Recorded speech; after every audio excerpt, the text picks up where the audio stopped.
welcome back to my channel, TorAthena, where today I am doing a comic review. Remember, I do it a little bit differently now. I do comics as and when, although I'm hoping to do them a lot more regularly, but each video will be only on one comic. Therefore, it means it's easier for you to pick which videos you watch, and it's easier for me to film and edit and upload. So let's begin. And today I have the absolute pleasure to review yet another self-published independent comic book, and it's City of Lost Souls, Volume 1. This was written by James McCulloch and drawn by Janine Van Mussel. Basically, we all know that I love horror comics, and I saw this stall in MCM just black with skulls and death and blood on every cover, and I knew this stall was for me. The guy was an absolute legend, and I've managed to get a whole load of his stuff which I will be reviewing, but this is the first one that I've read, and boy, it does not let me down on the horror side at all. Basically, it starts off with a serial killer, and he's killed 12 people, varying in sex, age, ethnicity, everything. There is no pattern. After he's killed 12 people, he then kills himself because he'd rather that than go to prison. I'm not doing any spoilers. This is like in the first 3 or 4 pages. And then another demon comes along and stops him from dying and says, "Your time is not up yet. We get bored in the afterlife and we're going to play a game.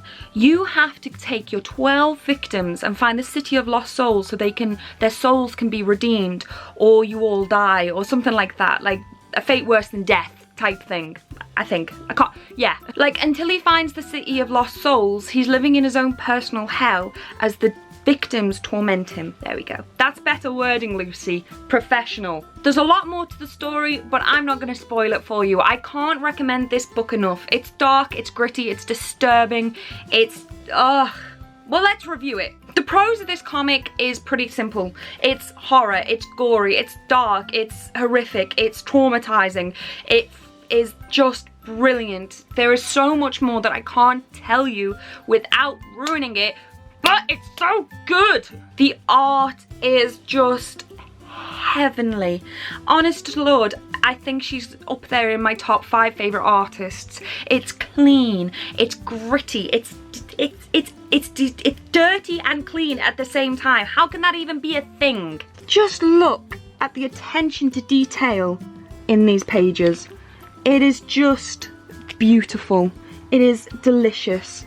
It is disturbing.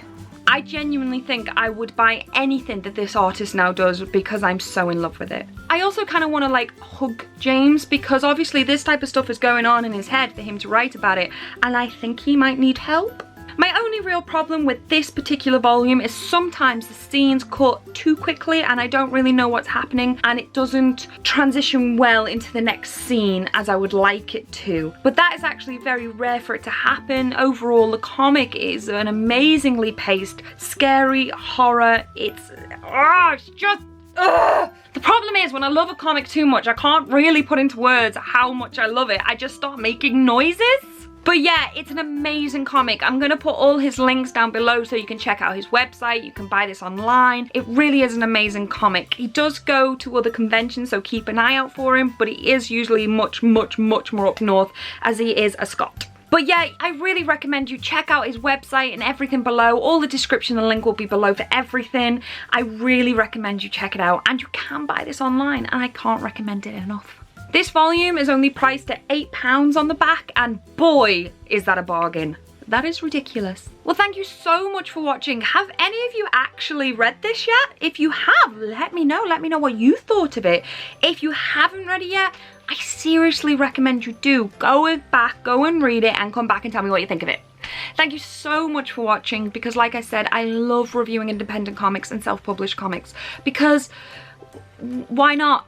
You know, there's such a plethora of amazing literature out there beyond Marvel and DC, and why not help the people who don't have as much of a voice as them? So seriously, check them out. Thank you for watching. Bye.